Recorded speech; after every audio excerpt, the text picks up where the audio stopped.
take a look at the tournament format of the first ever Challenge Cup 2023. That's right. For the women's division, like what we mentioned, there's a total of 16 teams. And the teams will be divided into 4 pools and 4 teams per pool. So for the qualification rounds, each team will play 3 games. And the top 2 teams per pool will advance to the quarterfinals. So that's from 16 teams, naging 8 teams na lang. And you can see on your screens kung paano mag-crossover yung mga teams for the quarterfinals. And the top 4 winners for the quarterfinals will make it to the semifinal round. There's a block against Pamero. UP complaining. Itang says there wasn't any touch. Magsumbol to Bustrillo. Block! And dlsu-d will get the point. Coach Almadro wants to complain about the last sequence. Encarnacion speaking to our first referee, just Tony Labao. And Labao telling Coach Almadro, I got it. As long as there's no whistle yet from the referee, as much as possible, players shouldn't stop with the set play. Tuloy-tuloy lang. And wag na magpapa-affect sa mga calls. Magsumbol, nice set for Itang. Itang puts it away this time.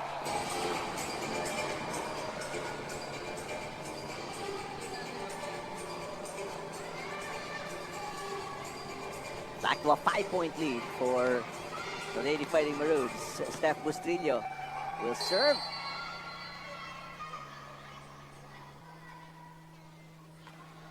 Good serve.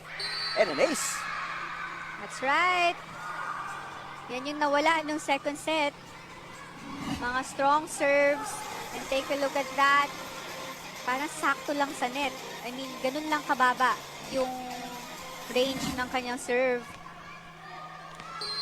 6-point lead, the biggest for the Lady Fighting Maroons. 10 serving 4. Here comes Sabado on the attack. Encarnacion picking it up. Magsumbol sends it to Monares. Monares is blocked. Coverage by Capistrano. Bustrillo back row. Caspillo sets it. There goes to Sabado. Down the line is wide. No block touch there. That's why the point will go to UP Diliman. But a timeout here will be called by Coach Raymond Santos of dlsu-d. So let's listen in. Tatlo lang yung volleyball. Re-receive, isi-set, ipapalo. O tapos. Diba? Paano natin magagawa yung dalawang gusto natin gawin? Hindi tayo na nakakapasa. Basic na basic lang yan. Receive, set, palo. Receive, set, palo. Tapos. Paliwanag? Isa-isahin, dandahanin. Oh.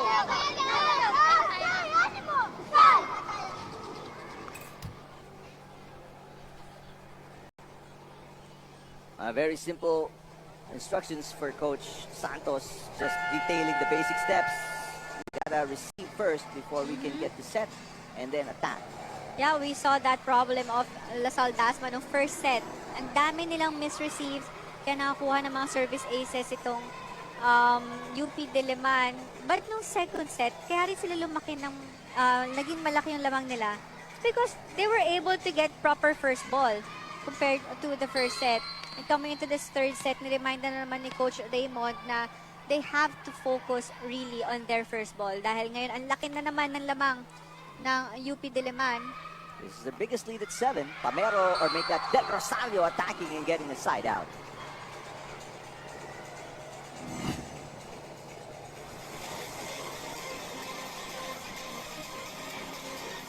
Good to see the positive response by dlsu-d.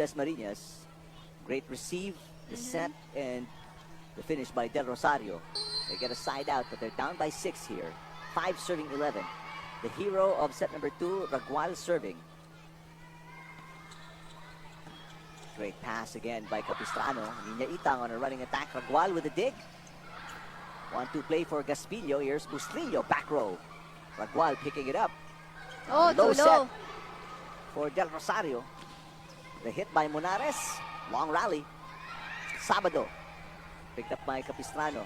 Magsumbol. Ooh, could have been a double there. Oh! A nice push by Encarnacion from the back row. That's right. And medyo na-miss time ni Sabado yung block na yon. Kaya naman tumama sa kamay niya yung back row drop ball. And hindi na nakadepensa yung kanyang teammate.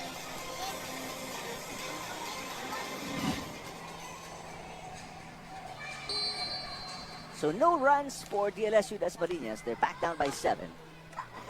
They can't afford to keep trading points here in set number 3. Monares is serving. Bad pass there by Sabado. Ragual from the back row. Good pass by Monares. Tough set for Magsumbol and Encarnacion. That's done by Aure, but no second touch for dlsu Dasmariñas. Masyado mabilis yung defense na yun. Pababa pa lang yung blockers and the setter is also one of the blockers kaya hindi na niya nahabol yung bola na yun for the second ball.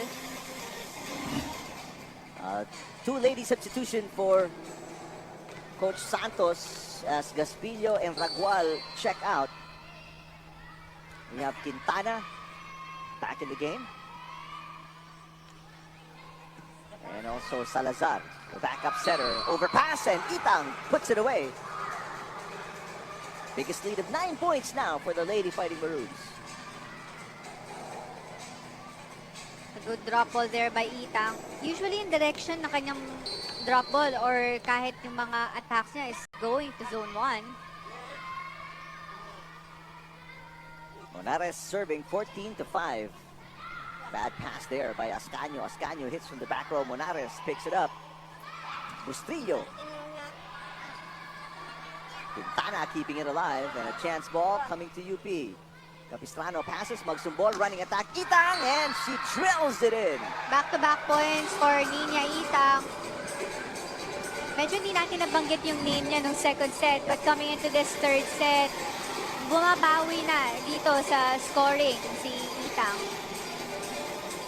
Biggest lead of 10 points for Itang and the Lady Fighting Maroons. 15 serving 5. Third set. Ascanio. Salazar sets it. Sabado nowhere to go.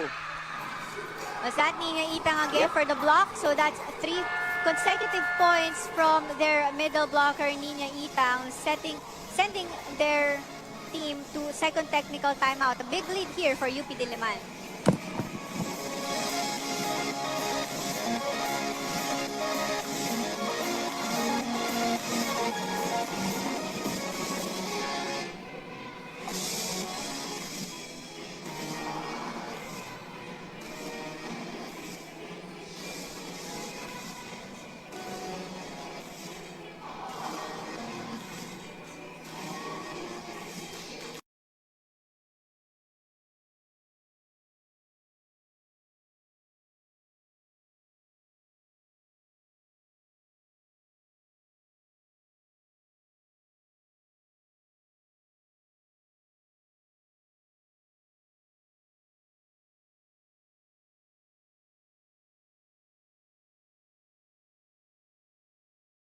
PilipinasLive.com. It's a good third set if you're UP after losing by 2 in set number 2. They have really bounced back big time and tightened up their game both offensively and defensively. Now in full control, up by 11. 16 serving 5. Salazar sets it up. The left-handed push by Quintana. Encarnacion attacking. Ascanio with the up. Salazar, this time to Sabado, blocked again. There's a net touch going to be called against Itang. That stops the run of UP, but they built a solid lead here in the third set. That's right, a very comfortable lead for UP Diliman with 10 points. So medyo malayo ang kailangan habulin dito ng Lasal Dasma. 16-6 is the UP lead. 10 points to Overhaul. Oh! 1-2 play, Magsumbol. That was a very good 1-2 play from Micaela Magsumbol. Take a look at this. Coming up from that first ball, hindi na nakagalaw yung depensa ng Lasal Dasma because their blockers also committed to Nina Itang who went for that quick approach. Back to the biggest lead of the Lady Fighting Maroons at 11, 17, serving 6. Aure is the libero currently for dlsu Dasmariñas, and she is unable to get the dig right there. Now the middle blockers or middle attackers of UP Diliman contributing to the scoring department courtesy of that quick attack of Baklay. Puro sa harap. Walang aatras. Harap ha, sa kalahati ng court na to. Pumasa lang kayo. Ulitin ko, pumasa lang tayo. Hindi tayo makakapalo nang hindi tayo pumapasa. Wala tayong problema sa atake, basta magkaroon tayo ng pasa. Nagkakaintindihan? Gandahan nyo yung pasa. Paano isi-line tayo sa pasa? Line. Go! Pre, let's go! Oh, let's go, sir! Animo! Sir!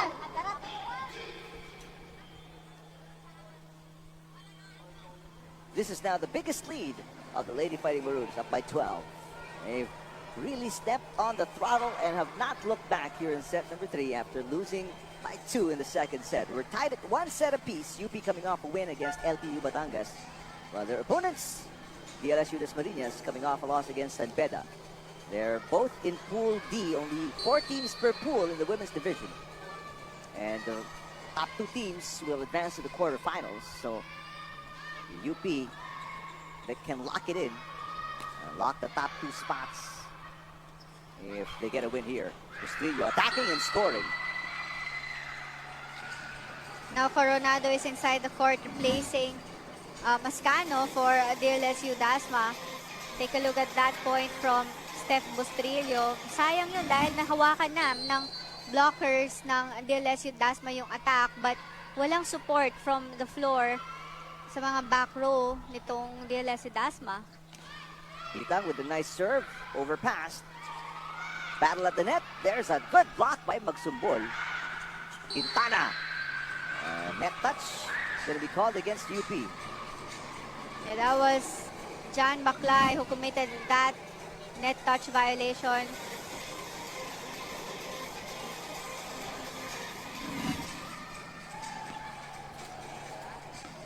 The serve here by Del Rosario. dlsu Dasmariñas 7, UP with 19. That's not going to help.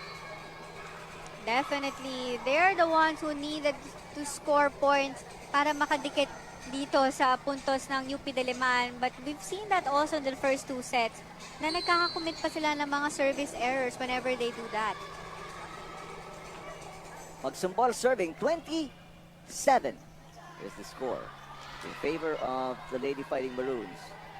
Chance ball for UP and an easy put away there on the tip by Baklay. Smart move there by Baklay kasi nakita niya nagsiscramble na yung defense nitong LaSalle Dasma. So why not just drop it at the side of her blockers? An easy point for their squad. New player on the floor, Ashley Domdom, number 18, as Coach Santos looking for something to change the gameplay here of dlsu Dasmariñas. There's Quintana with a point.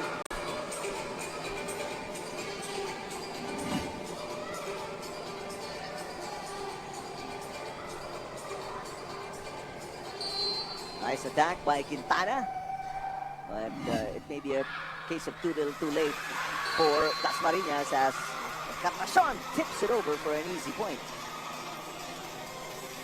Kanina nakuha na ng LaSalle Dasma, talking about the previous set, yung mga drop balls ng UP Diliman dahil nag-adjust sila ng defense pattern. But coming into this third set, nawala na uli yung coverage na yon behind the blockers. 22 serving 8. Oh, and an ace for Encarnacion. Everything going UP's way here in set number 3. Well, definitely, they only need 2 points to close this set. dlsu Dasmariñas doesn't look like they're even going to make it into double-digit territory with only 8 points scored here in set number 3. Coronado turned away and save is no good. It's going to be 24-8.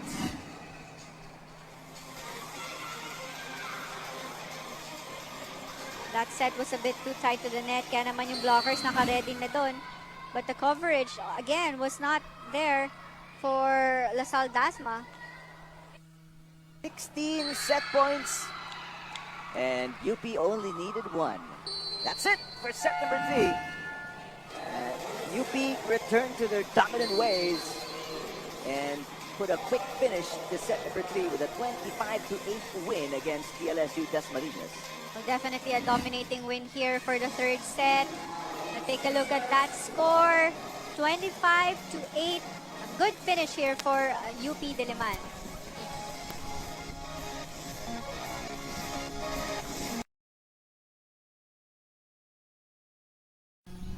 Shout nga pala sa ating 207 viewers. Shout out po.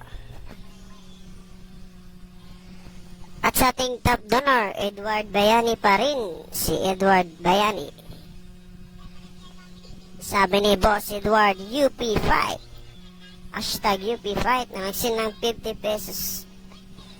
At sa ating latest donor, UP Fight na nagsin ng 20 pesos. Shout out po sa iyo. Maraming salamat. Sa gusto maging top donor, latest donor natin or mag-support ng ating stream, nasa comment section po ating Gcash number or nasa screen ng ating Gcash. Shoutout po sa inyo at maraming salamat. Pag-comment exclamation notify or paki-follow po ang ating page para di kayo mamiss sa ating live sa pnvf. Mag-live tayo palagi sa pnvf, guys. Huwag kayo mag-alala.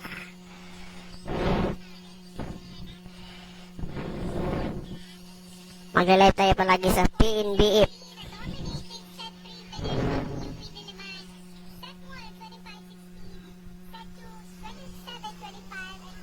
Three, 25-8. A totally different demeanor that we've seen from UP Diliman coming into that third set. No second set, ang tahimik nila, but coming to the third set, mas nag-iba yung set play nila with their setter magsumbol starting for their squad. Mas gamay niya yung kanyang mga spikers, kaya naman mas naging maayos din ang kanilang mga atake. And I mentioned na nung second set, medyo nawala yung kanilang mga service.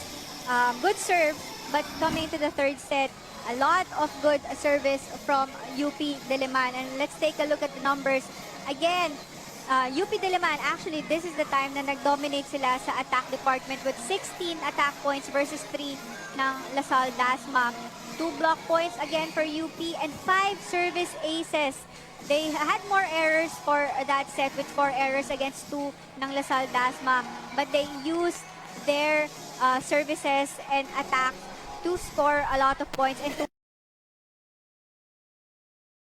Sa gusto mga pa-shoutout, drop lang po kayo dyan sa comment section. Ibabasahin natin yan at i-shoutout.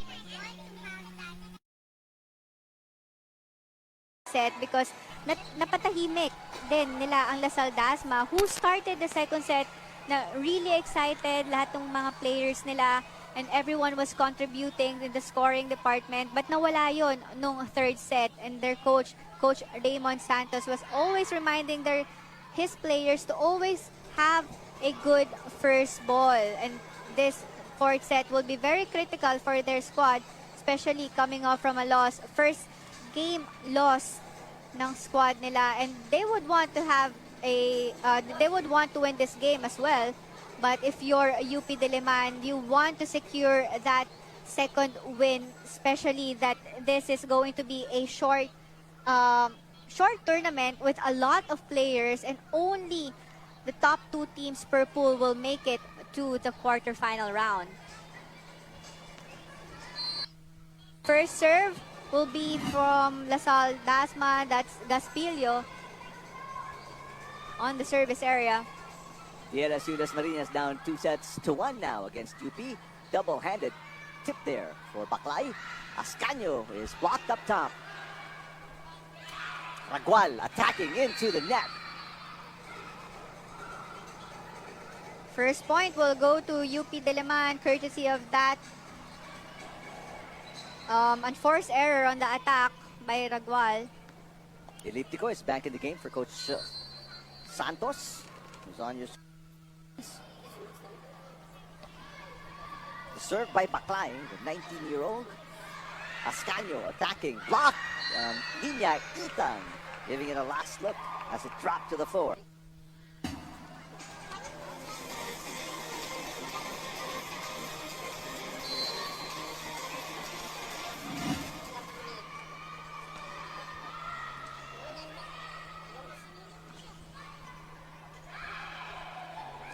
Battle at the net. That is won by Del Rosario. An overreach against Niña Itang. I think it was an overreach called on their setter, Magsumbol, because she's actually in the back row. But that was a one-handed set to Niña Itang, giving the first point to Lasal Dasma.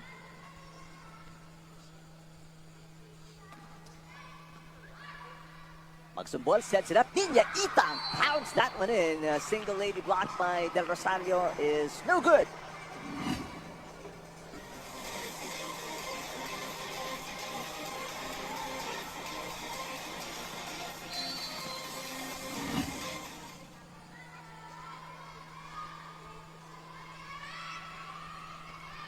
Nice serve by Bustillo. Elliptico with the up. Sabado got it.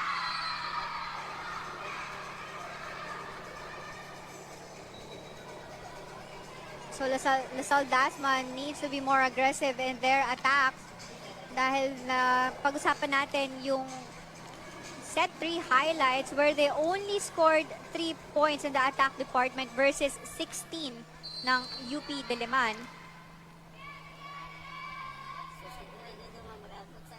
Two serving three. Del Rosario with the serve. Not a good pass there, But coming from Monares, and she knew it. Yeah, but a good save there by Magsumbol. Caspillo sets it up and go to a running attack for Pamero, and Monares makes up for the bad pass with a good block. That's right. That was a one-on-one block to the running attack of Pamero. Take a look at this. No coverage there for Lasal Dasma. Joanne Monares serving. Sabado with the receive. Ragual attacking. Double block. Saved by Elliptico. Sabado. That's dug by Monares. Bustrillo, back row. Picked up by Ascanio. Gaspillo. Underhand set. Ragual. That shot is dug. The tip by Itang. Picked up by Sabado. There's a tip by Pamero. And the counter tip by Sabado for the kill. Good hustle from the side of Lasal Dasma. Time to a 1-point game. Really everyone contributing in the scoring department so far for their squad. Ragual with the serve. It is right on the line. Lucky break there for Ragual. She thought that her service will go out, but it clipped the line. So now we're tied at 4 points. 2-point run for the dlsu Dasmariñas.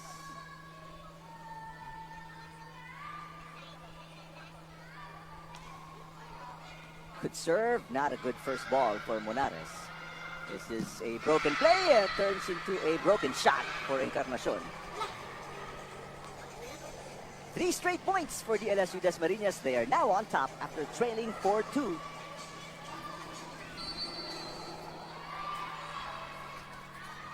Five serving 4, set number 4.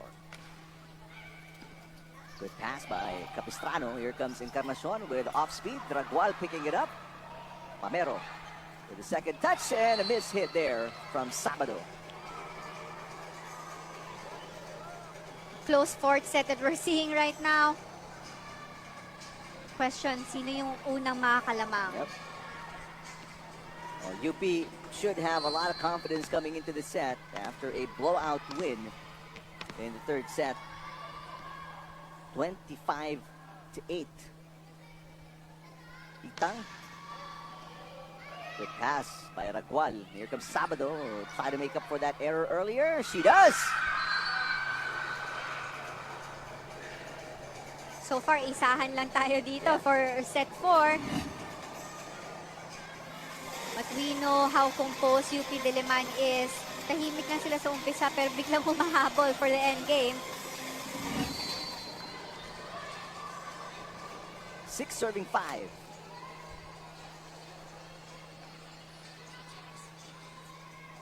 Magsumbol sets it up. Back row for Bustrillo. Oh! Got it. A little bit of hesitation there on the defense. That's Sabado, who is in the back row.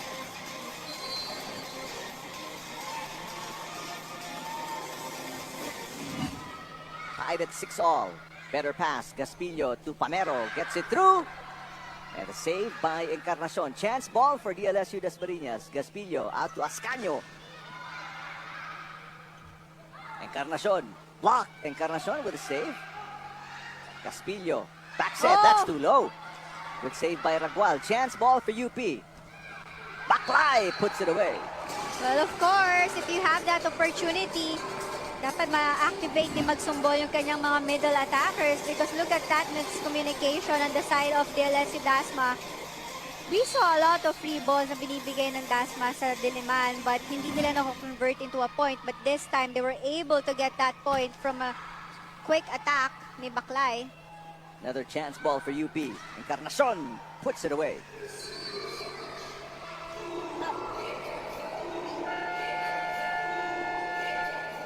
First technical timeout, UP up by 2 against dlsu Dasmariñas, set number 4.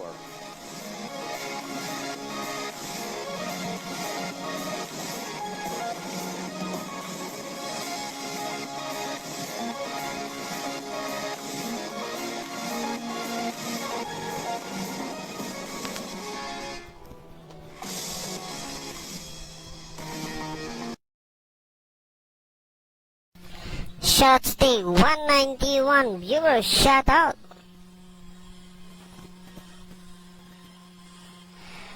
Shout out kay Neil Anthony. Nice set. Play go hard. Magsumbol. Number 4. GUPD. UP Diliman.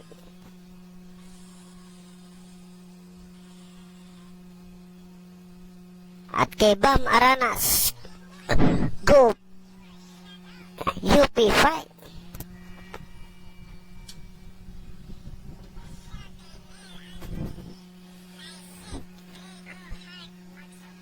Dennis Spios Pulayan. Go Barclay. pnvf Challenge Cup 2023. Second game for dlsu Dasmariñas. They are 0-1 after losing to San Pedro. Right now they are down 1 set versus 2 against UP. And Pamero sends it outside after the technical timeout. Medyo wala pang connection dito on the running attack. Yung setter ng Dasma na si Gaspillo and Elliptico, their middle attackers, who is in the front row.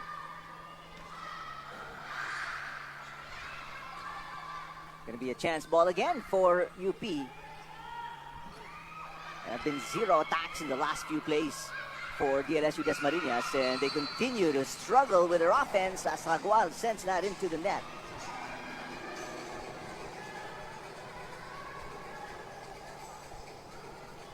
And now a 4-point lead for the Fighting Maroons. 10 serving 6, Magsumbol, the starting setter. Gaspillo. They go to Ascanio. One-handed dig for Capistrano is no good. And finally, an attack point for dlsu Dasmariñas. Only a 3-point advantage here for Lasal Dasma. Served by Pamero. 6, or make that 7, serving 10. Magsumbol. Bustrillo with a push. The up by Ragual. Gaspillo sends it back to Ascanio. Juanares. There's Bustrillo once again. Dig by Pamero. Ragual sets it. Ascanio will punch it over. Bustrillo once again. This time gets it through the double block and scores. 3 consecutive plays set to Steph Bustrillo, and this time making it to the 3rd attempt. using the hands of his blockers. Gaspilio was actually there for the coverage pero nag-hesitate siya to get that ball. Coronado checks in to replace Ascanio. The lead is back to 4. Make that 5 points off a service ace by Encarnacion. Good serve there by Encarnacion, targeting a short ball of Lasal Dasma.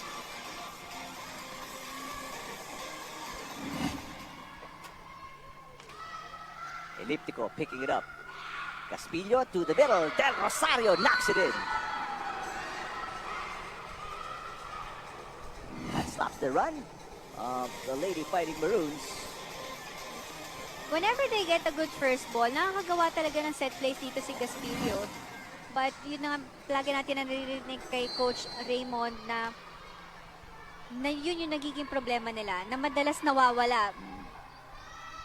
Caspillo. Here comes Bustrillo. Blocked. Bounces high. Easy pickup for Encarnacion. Bustrillo once again. Blocked again by Coronado. But the counter, Lady Fighting Maroons get the point. That was a good decision by Magsumbol because everyone on the Lasal side was waiting for the short ball dahil they want to cover their attacker.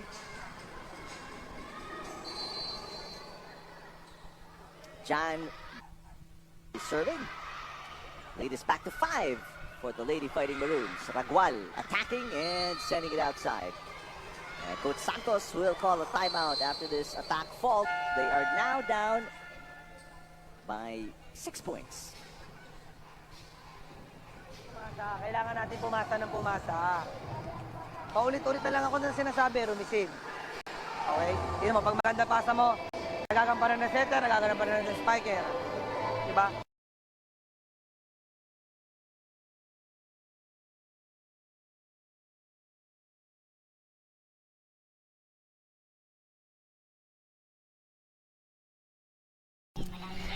Shoutout nga pala sa ating top sponsor ay top donor or sa nag-support ng ating stream na si Edward Bayani.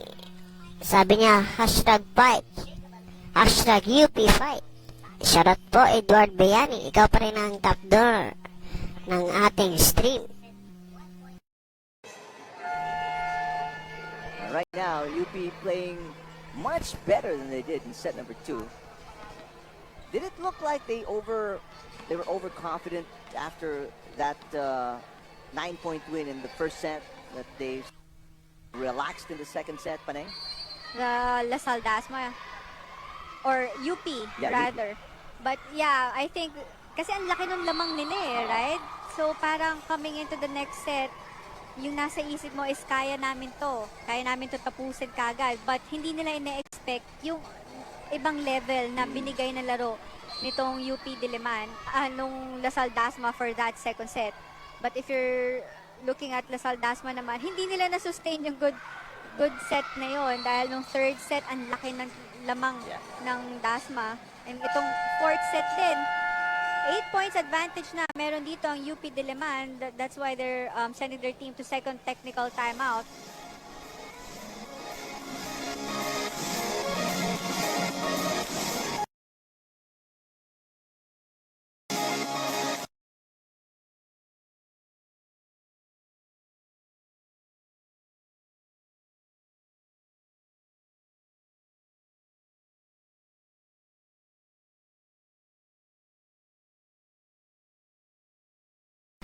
At sa ating latest donor, UP Fight, nangsin ng 20 pesos. Shoutout po. Salamat sa pag-support ng ating stream. Shoutout sa ating 206 viewers. Shoutout sa inyo.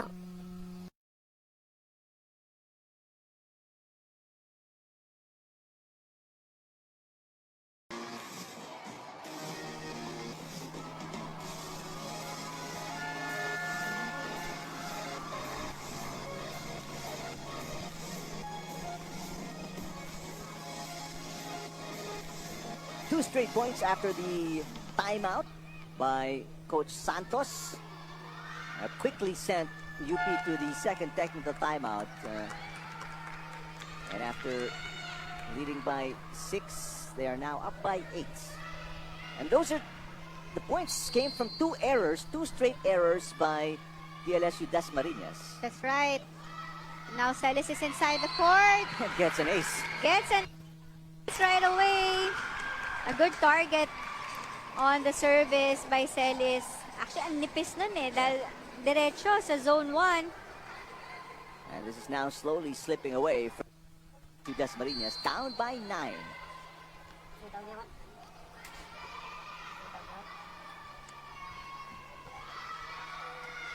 Much better save there, coming from Elliptico.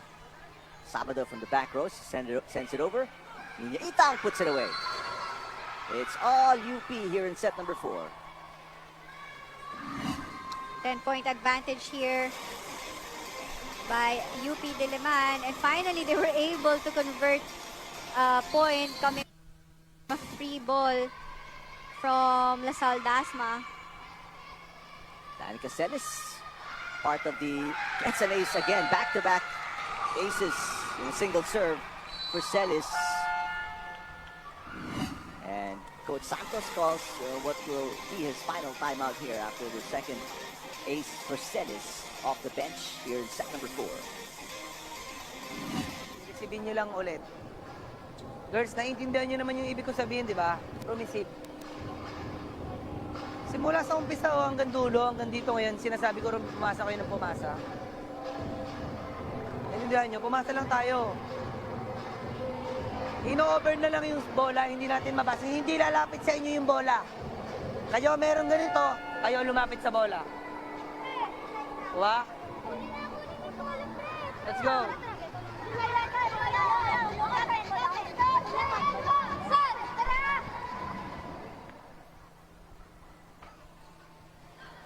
It has been reception issues for dlsu Dasmariñas. That's what Coach Santos has been talking about. Yeah. Since the start of this game, since the first set, yun yung palagi niyang nire-remind sa kanyang squad. Celis with 2 aces. Finally throws it away. And she just laughs. Why not? They have a considerable margin, still up by 10 despite the service fault. Salazar, or make that Coronado, will serve. 9-19.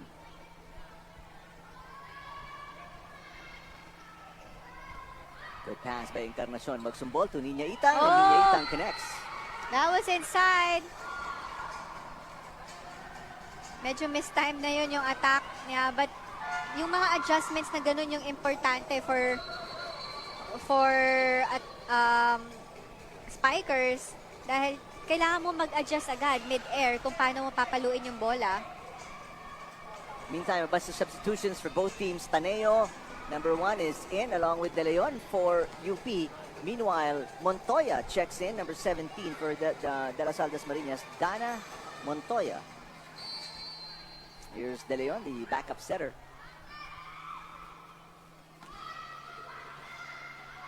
Caspillo sets it up. Montoya with the tip. Oh, great save by De Leon to Itang.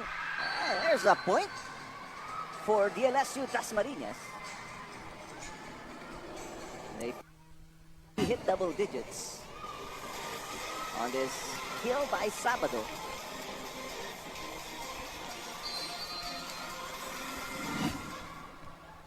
Meantime, just came in off the bench, Dana Montoya with a serve. There's Taneo, a new player on the floor for Coach Oliver Almadro Ragual.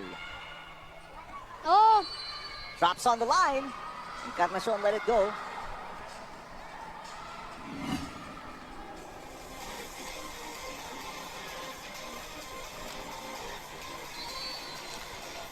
Saktong-sakto lang sa line. Because Encarnacion thought that was sailing outside. De Leon. Itang with tip. Nice save by Montoya from the back row. Chance ball for UP. They go to Monares, who punches it in.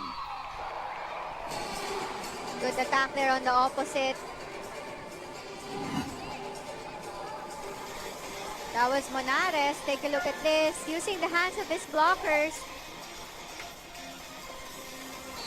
back to a 10-point lead for Joanne Monares and the Lady Fighting Maroons. 21 serving 11. Aure is in, the second libero for dlsu Dasmariñas. Ragual hits, dug by Monares. Capistrano sends it over underhand. Chance ball, dlsu Dasmariñas. Gaspillo sends it to Ragual for the point. Is that the first combination play that we've seen for this match? Take a look at this. Ragual spiking it in the middle. Only one blocker in front of him. In front of her, rather. dlsu Dasmariñas within 9. 12 serving 21. Monares with the receive. Aneo. Will be 4 touches against UP. That did not touch the blockers. No complaint Yeah, it hit the net. for the players or Coach Oliver Almadro. So 2 straight points for dlsu Dasmariñas. So they're still far away from UP here. Still down by 8. Ragual taking her time. 13 serving 21. Oh, that was outside. Giving a free point to UP Diliman. Now another substitution for the side of Coach Raymond, bringing in Salazar. Second setter. Second Salazar is setter, in. yeah. That's right. Meantime, Baclay returns for UP. 3 points away from winning the match.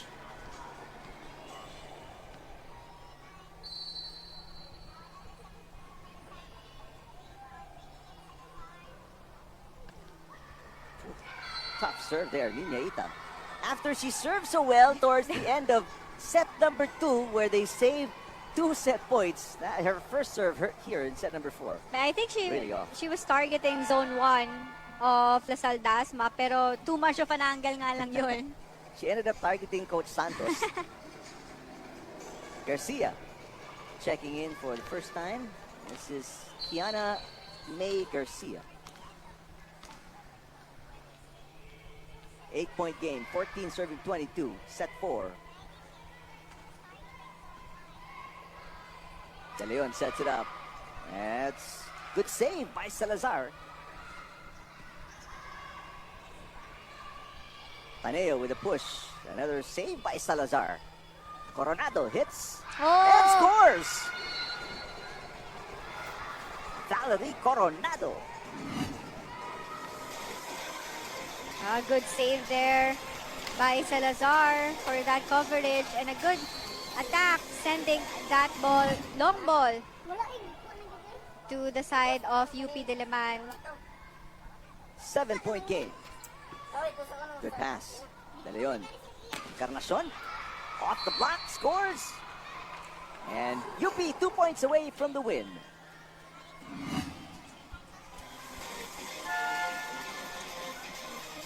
Joel Encarnacion. Take a look at that hit.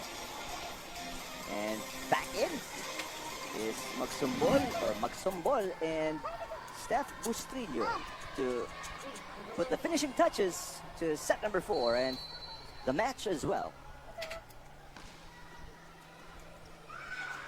Salazar sets it up. Coronado is blocked. Salazar, back row. Ragual sends it way outside. She was way under the ball for that back row attack.